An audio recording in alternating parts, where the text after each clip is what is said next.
হাঁসের মাংস আর গরুর মাংস, মুরগি তিনটাই 300 টাকা প্লেট। মানে হাঁসের মাংস প্লেট 300, হ্যাঁ গরুর মাংস 300, মুরগি, মুরগিও এটা কি 300 মুরগি? এটা দেশি মুরগি। আপা এই হাঁসের মাংস 300 টাকা প্লেট বিক্রি করছেন, কয় পিস দিছেন? 5 পিস।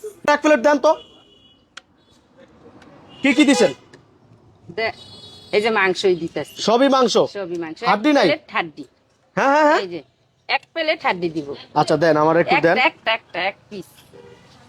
বন্ধুরা আমরা আছি ঢাকা পূর্বাচল 300 ফিট মাহমুদা ফিটারঘর নাকি আপা? হ্যাঁ আচ্ছা এই কত 300?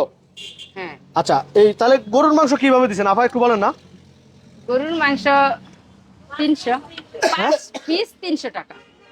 মানে হাঁসের মাংস 5 পিস, গরুর মাংস 5 পিস, মুরগির মাংস 5 পিস, সবই 5 পিস। হ্যাঁ তিনটাই 5 পিস করে, মানে 300 টাকা করে প্লেট। 300 টাকা প্লেট 5 পিস করে। আচ্ছা সাথে কি কি থাকছে? সাথে চাপটি, চিতই, রুমাল রুটি, চাউলের রুটি সবই পাইবেন। সবই পাওয়া যাবে। হ্যাঁ সবই পাওয়া আপনার যায়। নামটা একটু বলেন। আমার নাম মামুদা।